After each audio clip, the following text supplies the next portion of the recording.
My wife and I recently moved out of a home that I can only describe as messed up. The house caused so much anger and hatred.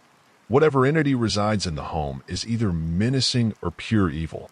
Even as soon as my wife moved into the home when she was a child, she told me a story of when her and her little brother were playing one night in his room. They were playing with a leapfrog-type device. She described in detail about how she was showing her brother how to use it, and it began to act strange. Strange sounds came out of it, and then a man's voice began screaming from it. She said it was saying something about a list, something about making mistakes, screaming and cursing until she turned it off. So let's fast forward some. I met my wife a few years ago, and needless to say, she got knocked up.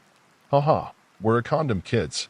Anyway, we decided that since it was the logical thing to do, I would move in with her. Sweet, no problem. At the time, I worked the night shift, 10 p.m. to 7 a.m. This will come up later. After a few weeks of moving in, I noticed something strange about the house. The upstairs where we lived seemed menacing in a way, like someone was in the other room waiting for you. At first, I brushed it off as just being nervous. New house, new life kind of thing. I also thought it was from the pretty much steady insomnia work was causing me. As time went on, I began noticing more and more. Whenever the house should have been dead silent, things would happen.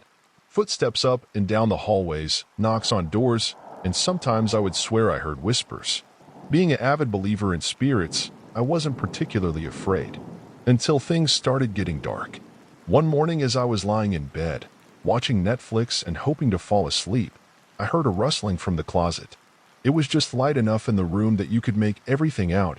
I saw nothing and thought maybe it was just the fan. Something moved out of the corner of my eye, and as I looked at the closet, a dart ball moved from the closet to the bedroom door.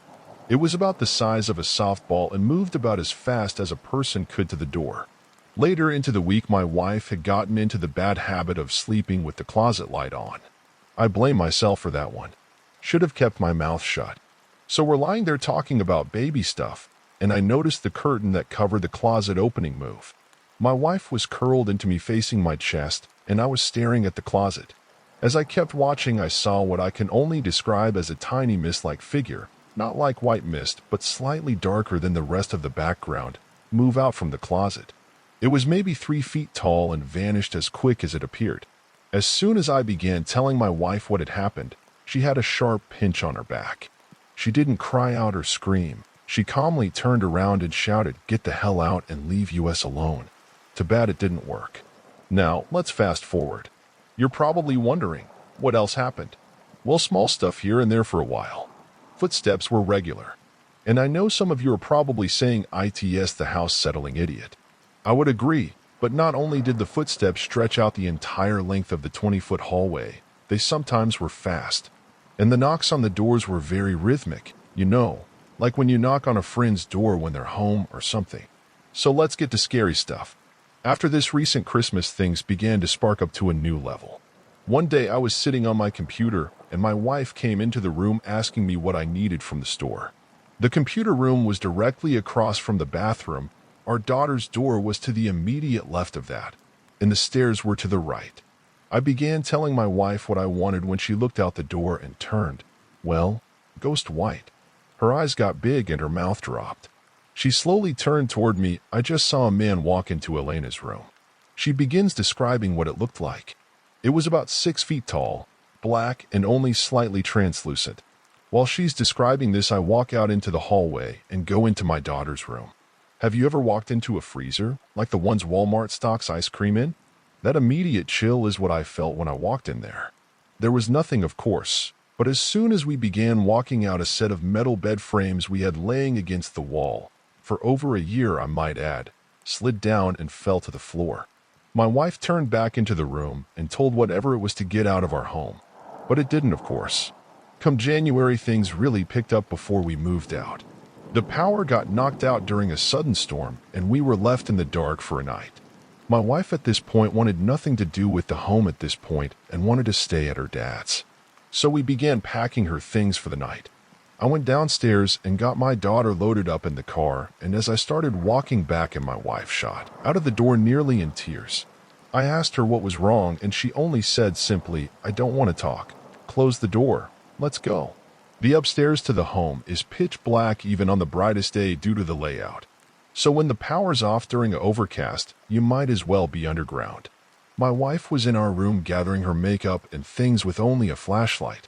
As she was loading things into her bag, she heard someone walk from the stairs, down the hallway, and right up against her back.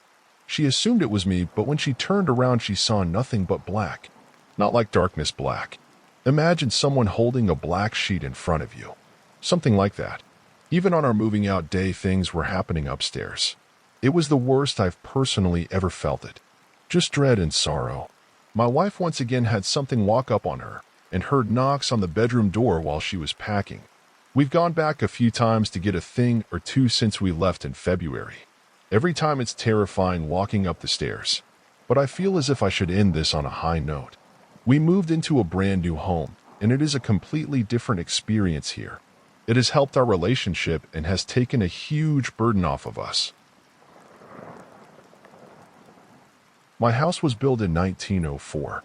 It is a single-family home, wood frame setting on a concrete block foundation. I have been living here for about 12 years. Of all the weird things that my siblings and me have seen or heard in this house, this one event is my favorite. This happened to my brother. About 10 years ago, my brother and his best friends had started a garage band playing mostly Spanish rock, alternative music, but in Spanish. His friends could only get together on Sunday afternoons. They would practice into the early evening. They would usually call it quits by 8 p.m. This was the time I usually showed up and went to bed, because I worked the graveyard shift. This happened in late fall, so the days were getting shorter. They had just finished a long session when the decision to head to someone else's house came about. My brother handed his car keys to his buddy so they could load up the equipment. Everyone had filed out of the basement. The tricky part was that they needed to walk all the way to the back of the basement, up the back stairs, through the kitchen doorway, down the hall into the living room, and out into the front porch.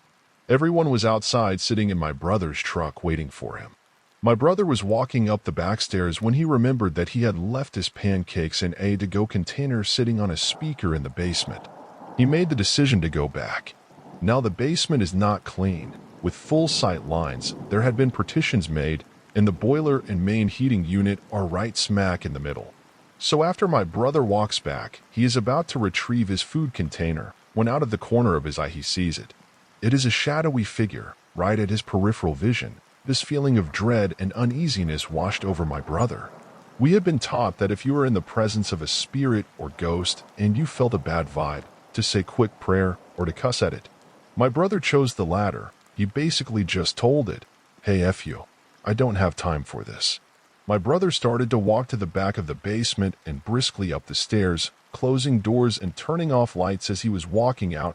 The last light switch is on the opposite side of the front door. Luckily, the door was open and the light from the street lamp was flooding the living room with its amber light. My brother said he felt something at his back, but at no point did he turn around. As he flicked the last switch, the living room went dark, as the rest of the house.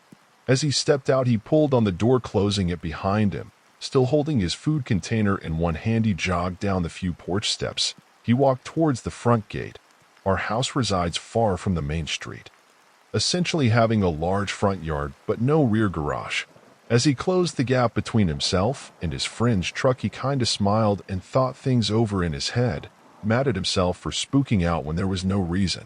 He climbed into the driver's side of the truck, putting on his seatbelt and getting ready to pull out of the parking spot directly in front of the house, when one of his friends asked, "Hey, wait, what about your brother? Isn't he coming with us?" My brother answered, "What do you mean? He went to work early tonight. He's already gone. Do you see his car anywhere?" The next question they asked, "So then who was walking behind you when you were leaving the house?" I worked as a mortuary transport tech. The job was basically transporting the deceased from where they were to where they needed to go. Turns out dead people can have a lot of appointments. One time, though, I had an experience I've never forgotten. I was dropping someone off at the science donation place. This is when you donate your body to science and they take it from there. So I wheeled in the deceased, unlocked the freezer, and it did all my stuff I had to do in there. I placed him on the board, got the lift out, and placed him on the shelf. The interesting thing about the freezer was that most everything, once it's processed, was wrapped in this blue tape type thing, and you could definitely tell what was inside. Legs, hands, feet, etc. Kind of interesting to me at the time. Anyway, I shut the freezer and locked it back up, and started wheeling the gurney back over to the garage door. The science drop-off then processing area was a big L shape, with the freezer off to the larger long portion, and then you turn the corner and there's desks and filing cabinets and whatnot. I about had a heart attack as I turned the corner, and there's just this guy standing there examining files in the file cabinet. Looked just like you or me, dressed modernly, but out of place for what people normally wear back there. I stopped and said that he'd have to forgive me, but he almost gave me a heart attack. It didn't look like he heard me at all, or even knew I was there. I should mention this was also about 1 a.m., and I'd never seen anyone at the place this late. So I said, "Well, sorry if I startled you or anything," and went on about my finishing up stuff. Got the gurney back in the van, closed and locked the large garage door from the inside. All the while this guy is just standing there, staring at an open file in front of him, not paying any attention to me. I had to use the bathroom, so I told him that's where I'd be going and I'd be right back. Again, no response.